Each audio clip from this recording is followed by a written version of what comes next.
Ready to inspire your team? Meet their professional development needs with anytime, anywhere access to a custom digital library from Overdrive. Drive performance, engagement, and culture with Overdrive. Learn more at company.overdrive.com/corporate-libraries. And visit Overdrive's booth at the ATD conference in May for your free gift. Welcome to The Accidental Trainer, a podcast where you'll hear firsthand stories and tips on how to start and grow your training career. Hello, everyone, and welcome to another episode of ATD Accidental Trainer podcast. I'm your host, Alexandria Clapp, and today we have with us Bob Mosher. Bob is the co-founder and chief learning evangelist of APPLY Synergies. Hi, Bob. Hi, good to see you. Thanks so much for the invite. Yeah, I can't wait. Yeah, me too. I'm so excited to chat with you about what L&D professionals should be aware of with this whole skills hype happening. But first, let's make sure we talk a little bit about you, the short and sweet version. Can you tell us a little bit about how you landed into your current role and anything that was accidental in your journey? Oh my gosh, sure. Yeah. This is my 41st year in education. First 5 were spent teaching 8-year-olds. And so my accidental journey into this whole thing was that I got my master's in computer education, as we called it back then. And there was no work. Public schools weren't ready for a IT coordinator back then. And so I stumbled into this wonderful organization in Rochester, New York, and it changed my career. And I've been on this journey ever since to help, first in IT, of course, but that's broadened much more since on how to help folks perform at every moment of need as best they can. So it's been just really remarkable happenstance that's gotten me here today. People who are listening to this know I say this after every single story, but it's always so sweet and refreshing and just feels like we're all so connected because so many people have this accidental piece of the story that they land into this profession, but also fall in love with this idea of helping other people to grow and develop. So sweet and rewarding to hear. I know we could spend like hours and hours talking about your career, which would be fun.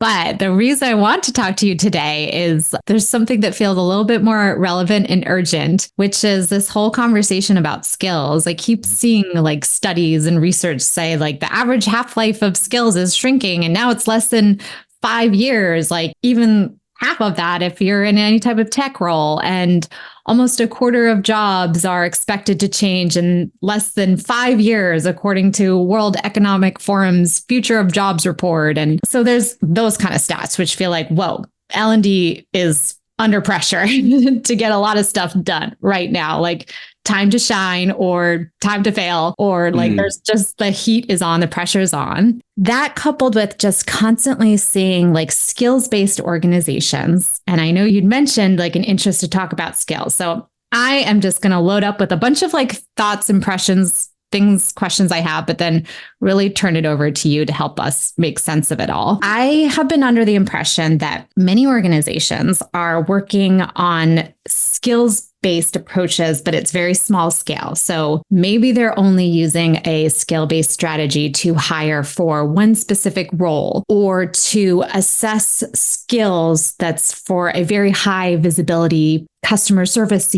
team, or they're just doing a pilot reskilling project that happens to create internal mobility for one type of role that's just suddenly in demand in an organization. But there's maybe not necessarily a bigger holistic skill-based talent development strategy at scale that stretches across all the different various functions and work that L&D professionals do to support an organization, which could be totally inaccurate. So I know you will be able to help share your perspective for sort of what is the current state of affairs with skills. What are organizations like? Where are they at in their maturity, maybe? What should us L&D professionals be aware of? And where should we be focusing our efforts? So that's my high level hope, is that you can help make sense of some of these things. We'll see what we get time to, but maybe we can start with some level setting. There's so many different interpretations. Maybe that's part of what confuses me with claiming that you have a skill-based strategy.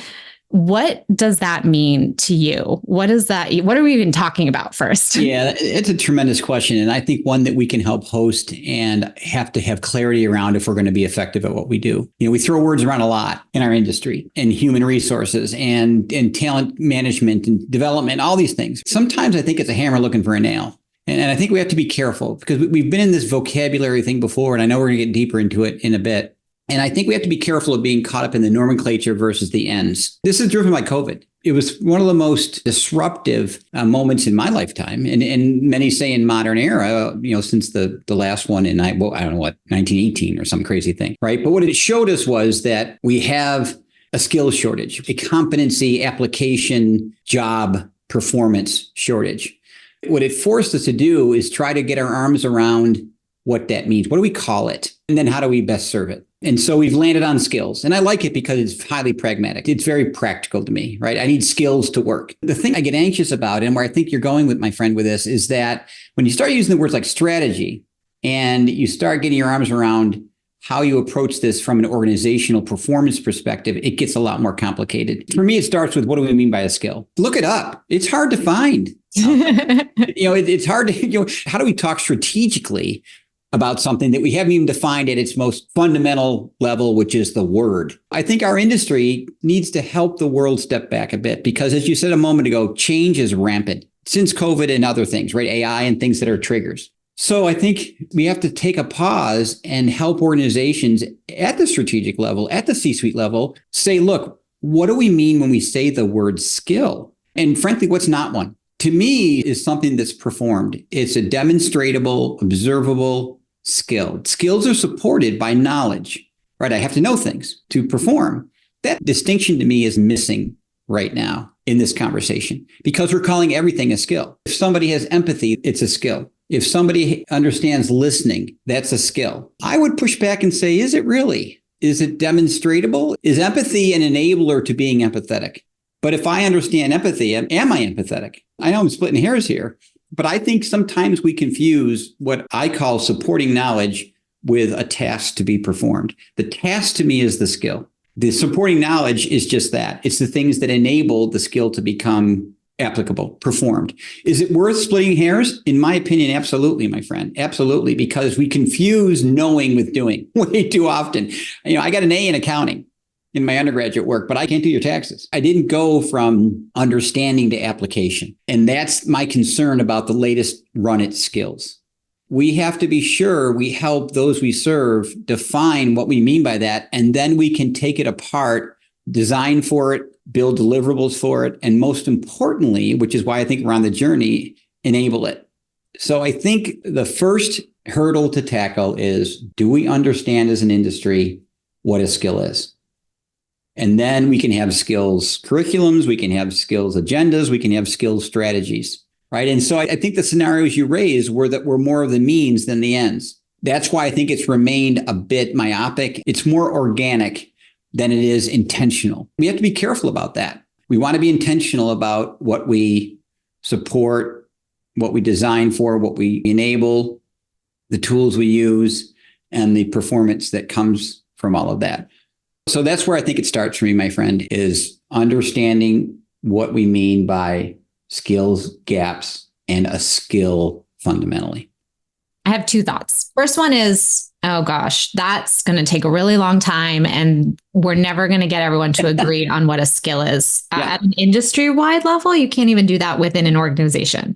But then I thought, does it matter if, as long as you figure out alignment internally within your own org, what you're defining as a skill? Maybe that's like, yes. And maybe you don't agree with this organization next to you, but at least inside. Well, and you're onto an incredibly important point, because what scares me, and we talked about going there, is I've been in this place before, and it was back in competency model. Mm-hmm. Competency modeling was, in my opinion, a horrific effort in our industry and by no means intentional. But this is what we gravitated towards. Can we come up with skills libraries?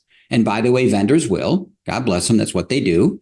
And we need help. I get it. My concern and where you're going with it is that's going to then take us into generalities, not context or specificity. And it'll be hard to transfer. It'll be hard to do within an organization because you bought the skills curriculum for sales and now I'm getting inflicted with it And by the way, we do sales a little uniquely here. We chase this boil the ocean level of it all, and then we remain there. We're going to end up where we were in the competency modeling world. We're going to buy these libraries of things. We're going to lay them over an organization and say, yeah, we've got a marketing department, sales, leadership, accounting, and we have the library for that. So let's put people through it and leave the learner lacking. Because in the end, it's about application, not just knowing. So absolutely, each organization has to arrive at what that means and then has a responsibility to take it contextually into their organization at what those skills are specifically here and the context in which they are used. This is exactly where my brain gets stuck and I get confused. And this is me trying to put myself in the shoes of someone says to me, hello, your job now is to create this skill-based something. You go back to like cognitive task analysis and competency modeling. Suddenly it's a massive Excel sheet. And I've heard people tell these stories like at a conference. They're like, I was a person who spent 2 years on this master Excel doc that had 1 zillion tabs and 1 billion cells and 1,000 rows. And then nothing happened with that. And Correct. It was like rigid and somehow was disconnected from actually doing anything or developing the skills. So let's go there. And it wasn't flexible to the role was changing or suddenly needed new skills, or we needed to develop skills that weren't attached to any role yet, but we knew we wanted in the organization. So I'm like, how is this different? Or how do we not repeat that type of mentality that maybe as an instructional designer, you would think, well, this is how you do it. How do we not do that? Or why didn't that work? Okay. A lot of questions. Your intuitions are spectacular because here's what was missing, friend, was context. There are 3 things that make up performance in an organization. Understanding the tasks that people perform. I would equate that to a skill. I have to perform a task. I have to perform a skill. Tasks roll up into processes. You string tasks together or you string skills together and you get a process, which is a workflow that is the context doing my job across responsibilities and across the whole thing. Tasks are made up of steps. Take steps to do the skill, take steps to do that. I'll keep swapping the words in and out. I have to surround that with the supporting knowledge so I understand. So let me dissect it again. Tasks make processes, of which processes together is a workflow. Based in my organization, tasks are made up of steps. Skills are made up of steps. That's at the minutia, right? That's at the literally click, click, click or level of which I have to have supporting knowledge around it. This is all, by the way, from my dear colleague and one of my heroes in my life, Dr. Con Gottfredson, who coined this whole idea. And he always was very careful about calling it supporting knowledge, not just knowledge, because it is knowledge in support of the task. If it doesn't support the task, don't teach it. Well, this is nice to know someday, or downstream, you'll need this, or it's another derivative of that. No, stop. Let's make this very finite and actionable, performable. All that stuff is noise. This is where we can be very different in our industry than we were the last time. It stayed too general. It stayed too spreadsheety. We didn't connect the dots for everybody. So where I'm going with this, my friend, is, I may get hate mail for this, but I think we're shooting at the wrong target. It's not skills gaps, it's workflow gaps in the work to be done, of which is supported by skills and the whole deal. If we stay at skills without the surrounding things I gave you, it will remain nebulous. It will remain too general. It will not become actionable or transferable, which is the final stage toward being competent or performing. Is that making sense? And in the last go around with this, we left those last steps up to the learner. We said, look, we'll give you these generalities. You'll go back to your work and you'll apply them. Well, guess what? You to any could. I was taught the 7 pillars of leadership, the 7 competencies of leadership, and then to all leaders, by the way, every leader, every organization, every level.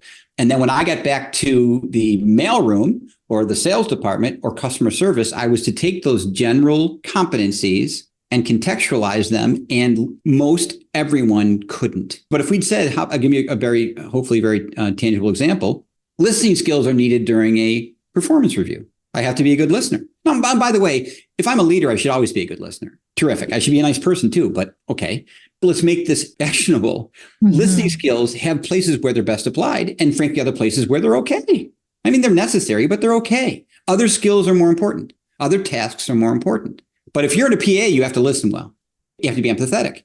Another one we were throwing around during COVID. All managers should be more empathetic. Great. When, where, and how. So if you contextualize in the workflow process, the task of a performance review and the skills that I need to do that, then I say, okay, look, I'm about to go into a PA with Alex here, and I got to go through the performance form. I've got to look back at her, and I have to listen. What are the 5 steps of listening? Well, okay, I have to mirror back. I have to reflect. I have to listen. I have to validate. But see, I'm doing it in the context of a PA. And so my ability to become better at listening is exponentially better. And to be evaluated at it, whether I did it well or not, because it's been given the context of performance and the context of the job. That layer was woefully missing from our last effort at this. So now my brain is like, all right, I'm just going to mindset shift to now I need to target workflow gaps. This is how I'm going to think of it. And you started to answer one question. I was like, well, can you kind of walk us through and give us an example? And you did that. So, but now I'm also thinking I am also living in 2024 and there's all this like generative AI popping on the scene. Like I want to be weary, but also take advantage of working smarter, not harder. What can a vendor do? What can't they do? Or what kind of conversations should I be making sure that it's going to help serve the purpose of the context? And I'm not going to accidentally veer off into something that is disconnected from context and the workflow. If that question makes sense. It's a great question. And so here's where the design millennium lands, right? I'm okay with vendors coming up with skills gap libraries and stuff. What we have to not do is take them verbatim, take the curriculum and start scheduling courses or designing e-learning. We have to do that workflow analysis, that missing piece you said so brilliantly, which is that in the context of Target or Walmart or Hilton Hotels, I'm the designer now who has this skills library, and I have to contextualize it with our workflows. I have to do workflow analysis with my roles in organization because they are unique to me. Now, some workflow can be applied to others, but not generally. It's where our skills step in, and we have to do the analysis and then understand the nature of those skills in the context of the learners and the performers that we support. So generative AI, we have to be awful careful here, right? It's because, again, I think there's something analogous here is that it gets us close and it speeds up some of the initial analysis, some of the initial data gathering, some of the initial generalizing. Well, let me give you, if I may, I'm going to give you a very personal example. My mom passed away over the holidays, 94 years old, spectacular woman, lived a remarkable life. So at the end of a very exhaustive week, we met with a funeral home for my mom, and she had, at her age, she had done some planning and such. And so they came back and said, okay, so look, this is terrific. Everything's fine. You're going to be great. And so on. By the way, we need an obituary. And my sisters and I were like, what? We need an obituary for your mom. And it was the last thing, Alex, we felt we had the cognitive load or energy to do. So what did we do? We went to generative AI. We said, look, can it help us with a lift here? So we said, my mom's 94 years old. She was very active in her church. She ran a daycare. She married to my dad and that kind of stuff. Can you help me get started? And it cranked out this remarkable beginning of an obituary for my mom. Similar questions can be asked around leadership, sales, customer service, phone support, and that accelerates that heavy lift.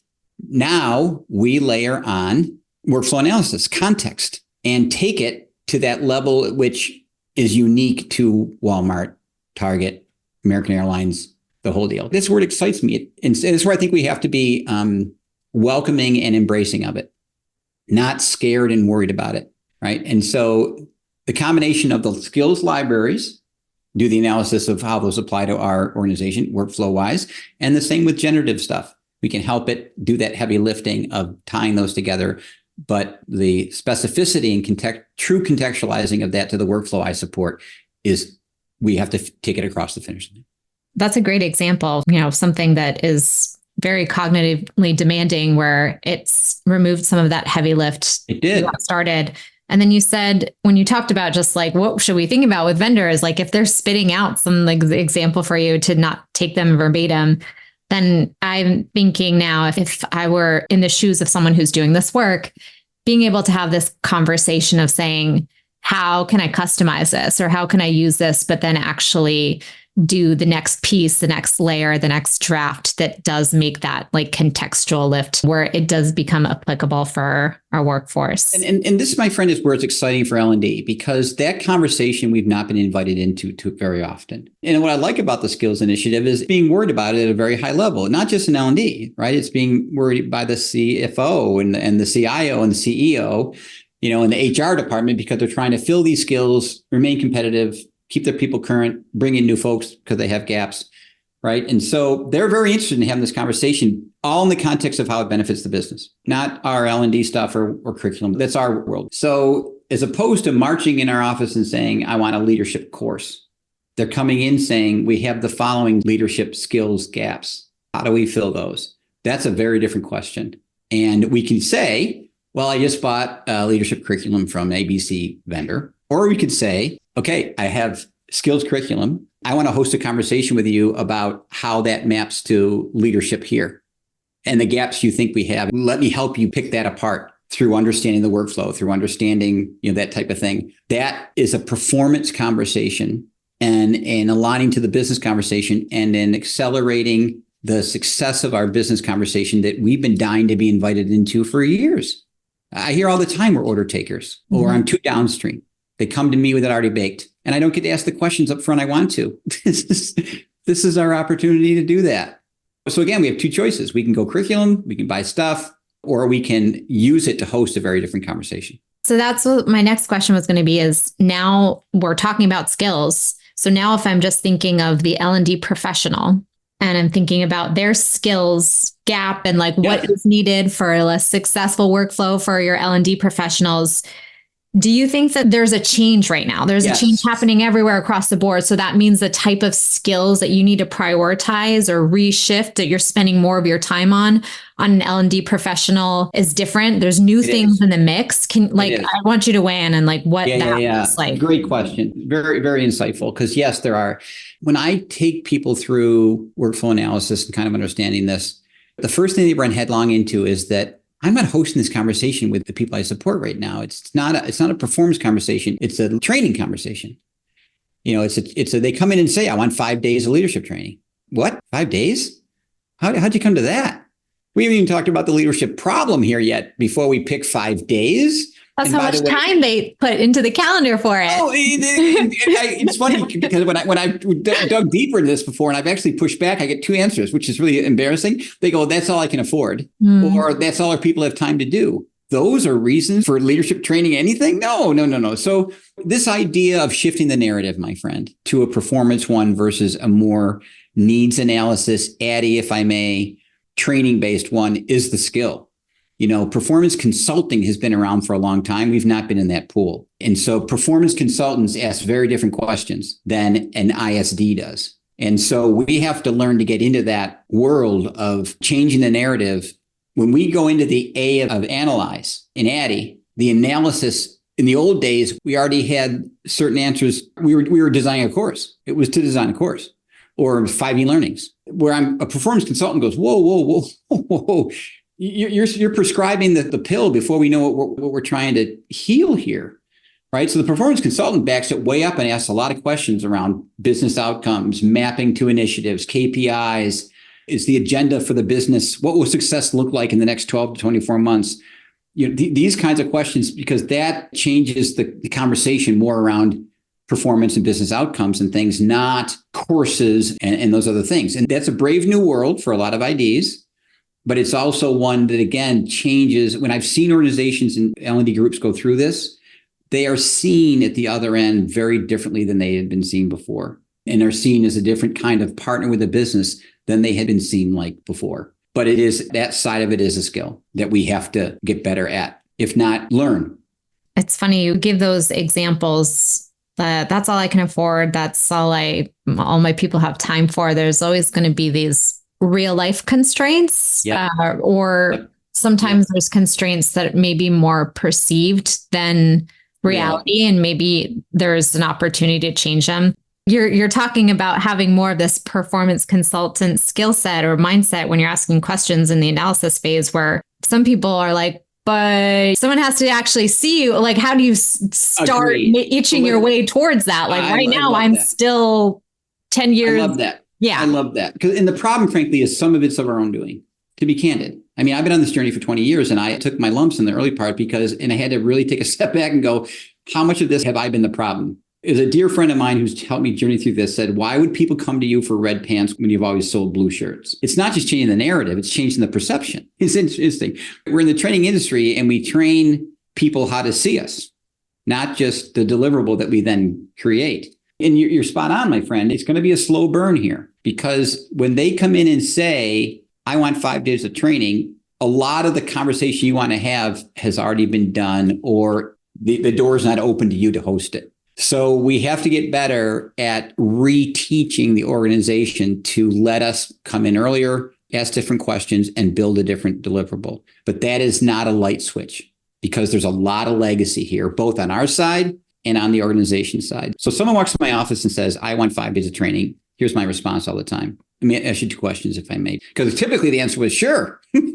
Okay. I have the resources to do that. When can I schedule some time with your SME so we can start designing the course? Stop. No. What if you said 2 things? A couple of questions before we go there. Number 1, how will we know we did this when we're done? You came in here asking for 5 years of leadership. Tell me what success looks like. When whatever we come up with is done, how will we know we're there? And a lot of times what that will do, my friend, is that will put the person who came in your office back on their heels and go, whoa, what? You've never asked me that question before. And here's what happens. A lot of times they go, we'll have better leaders. Okay. Can we pick that one apart a little bit? Better leaders. What do you mean better leaders? What will better leaders look like? Why don't we have good leaders now? And frankly, a lot of times the person who came in your office goes, we got to have another meeting because I don't even know if I can answer those questions right now. The reality is that's a terrifying answer. So that's one thing. The next thing you can go is maybe I can help you go deeper on that. The reason why you might be struggling with the answer is because you're not clear or you're struggling articulating what the work looks like at the level of the workflow. There's that word again, the level of the work. I cannot tell you, Alex, in the 20 years I've been at this, how many organizations and how many managers, how many senior leaders really do not know what the work looks like. Doing the work of a salesperson in the field every day. Now, they know what the sales process should be. They know what the CRM is and what it can do. No, I'm saying, do you know the life and times of a sales rep in the field who's supposed to be following your sales process that you think they're doing every day? When you do workflow analysis with people, same way with leaders, how does someone lead here every day? I know the principles of leadership. I get that. I know the retreat we send them on. I get all that kind of stuff. I'm not talking about that. The day in the life of a leader in customer service, what is their workflow like? And so that hosting that conversation, and a lot of times I'll say, by the way, you need 2 or 3 days to do it typically. So if you give me that time, what's always exciting for me is at the very end, they go, okay, wait. I want to back up on that 5-day thing again now. Because now that we're transparently seeing the life of leadership here, I don't know if we have a training problem. Or my favorite answer, I don't know if training alone will solve that. That's where you want to get them because it doesn't put us in a box. It doesn't put an unfair expectation on our deliverable to do more than it can if we just do, I say this affectionately, but we just do training. We just do the 5-day thing. And circling all the way back to our skills thing, those come out during that work, during that analysis. We're not throwing a library at it by topic. We're going to understand the work and then put skills around it that actually are the skills people need to perform. It's back to context. So that's where ISDs can begin to make the pivot and allow the door to begin to open. Now, those first couple workflow analysis, super uncomfortable because it might exercise a muscle we haven't strengthened, but it gets better and it changes the whole dynamic of what we do and how we do it. It's funny. Just today, I saw Tim Slade post about doing a workshop internally with an organization. And he said that it can be easy to think that the industry is in one place or that this is important based on posts that you're seeing in LinkedIn and what it feels like people are talking about. And then you talk to the people doing the work and it's a lot of what you said. I feel like an order taker. I don't have the power that I want to make a change. And right. Probably part of some of that workshop was having the same advice of like, here's how you can go into one of those first conversations. And even just maybe starting with these 1 or 2 questions could change the whole trajectory. So I love this. It's amazing, Alex. It's amazing how those simple things give those who serve pause. in the 5-day thing. And I've seen it happen over and over and over again. Even in watching workflow analysis being done, I was hired by a large organization who had bought a CRM, customer relationship management software, for their sales team. And they had adopted a sales SVP, had put together his version of the sales process. And by the way, he taught it to every sales rep in the company. And so his ask was, I want him to learn the CRM. That's what's missing. The CRM is going to help solve our sales problems because our sales reps don't turn the reports in on time. They don't gather the right data. The CRM is going to do that. So I pushed back and said, look, can you ask you a favor? Can I have 2 days with your best reps? Because I want to understand their world a bit better that the CRM is supposed to fit into. And then we'll do the CRM training, which, by the way, we never got to, or we didn't get to right away. Because when we got the sales reps in the room and we asked them, take us through the tasks and skills and knowledge you need and do to be a good sales rep, what that SVP of sales who sat in the back of the room started learning right away, no one's following my sales process, or they're shortcutting it, or they're skipping steps. Because the journey between the top-down process that I holistically taught and the reality of being a sales rep in the field were night and day. And the best reps shortcut it. Because when they're out there talking to a customer, they're thinking, okay, the third step of a close is this. That's not how they're thinking, right? So that changed the whole dynamic of the ask. What that SVP of sales learned is it's not the CRM. You should have one and buy one. But learning the software is not what's going to make their sales rep sell better. It's understanding the workflow, the task to perform, how the CRM complements that. We hosted a very different conversation around the tasks to sell, not the CRM to enable. Okay, so if I were to try to repackage this conversation in a nutshell, it's that we should reframe this skills craze as maybe workplace gaps. And you can stay aligned with your organization if the first step is to redefine what exactly skills mean just by focusing on context.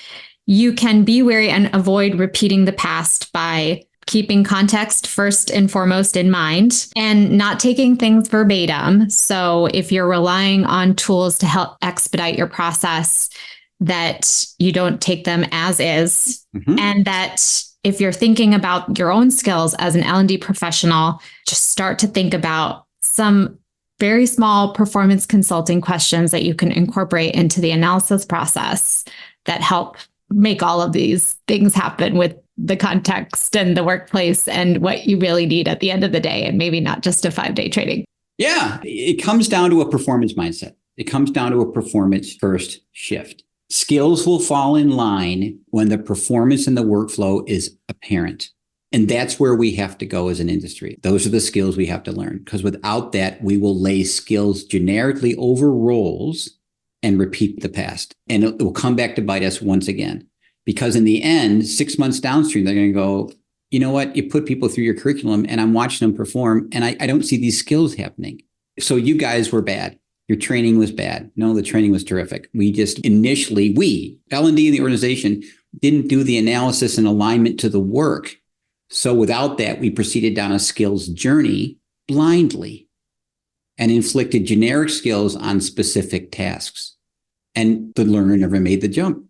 I want to tie back to how we started this conversation was a sense of urgency and time. And you even mentioned sometimes people are saying, well, hey, I only have time for this. Does having a performance first mindset where skills fall into place still align with this rapid sense of urgency that people are feeling that I'm having this shortage now, it's only getting worse, and the lifetime of the skills that people even have right now is evaporating before my very eyes? Does that work, the timeline? It's what saves it. Okay. Because here's what you do. When change happens, you go back to the workflow, not the skills. You go back to the workflow and say, what's changed? Let's look at the day in the life of, and with this new change, this new technology, this new role, how does it impact that? And then the skills that align below it are either thrown out or put in or redesigned or whatever. And the rapid nature of change nowadays begs for context, because how do we know what the change impacts without it? How do we know what the real change is without it? How do we know what skills are now needed without it? It saves the day. Change is the new normal, not waterfall design and all that stuff. We've been running it agile for years. We're in the deep end with it now. This is agile design at its best. And we got to catch up with it. I know we could keep talking about this. I could just continue asking you questions all day long, and it's so fun, and it helps me kind of package my own thinking about it. I hope this was helpful to all of our listeners who are out there doing the work and gives them a little bit of an idea of something to take away and apply right away. Let's shift gears for now and close out with what your learning goals are if you're getting out of your comfort zone at all these days. It's AI. It really is. In my 40 years at this, young lady, and I know that's probably older than you, longer than you have been on the planet, I've never seen anything more disruptive, ever. Last one was probably learning, basically, right? Where we went from stand-up to online. But it was a slow crawl, and the technology wasn't really there. And it was only as smart as we let it be. This is a brave new world. And while we're sitting here, there's 100 entrepreneurs in the world that are reinventing how AI was before we started this conversation. Right? Literally, before we started this conversation. I get calls from them every day, and I look at stuff almost every day. And I don't emerge smarter. I emerge more confused. That's a great way to phrase how I feel constantly about AI. I like that. Yep. So if I may, we're kind of a risk-averse industry. And we rely on research and a legacy of instructional theory and design. That square peg doesn't fit well in the round hole we're living in right now with a rapid rate at which these tools are coming out. So that's my learning, my friend. That's what I have a dedicated a part of my day every day to it. And I don't emerge more comfortable yet. It may be if ever, right? But that's my tip of the sword right now. I love it. Good advice, good ideas for anyone who wants to tack that on, maybe has a little bit of that in their learning trajectory this year. And a final question now. We'll include this in our show notes, any places that we should make sure to look up your activity or keep up with your activity. Sure. Yep. Yeah. With 5 moments of need is at the nature of our work at APPLY. We're a provider of that, a consultant around the discipline. So you obviously would be happy to work with any organization on the enablement side or taking ideas through the stuff I've described. But probably more important to them is understanding workflow analysis and those kinds of things, which can be found in many models. In the 5 moments of need is one, and around my context and some of what I've spoken to, terminology and otherwise. So 5momentsofneed.com with a number 5, momentsofneed.com has a zillion resources and podcasts, blogs, video, white papers, case studies. It's all in there, and even some courses you can take to do it professionally. But that's where I direct people to start. Thank you so much for a great conversation. It was a pleasure to chat with you. My pleasure as well. Thanks for hosting. It's been really, really wonderful for me too. Thank you to our sponsor, Overdrive. Thanks for listening to this podcast from the Association for Talent Development. Be sure to check the show notes for resources mentioned in today's episode. And if you found the show useful or insightful, please be sure to like, subscribe, and share it with a colleague.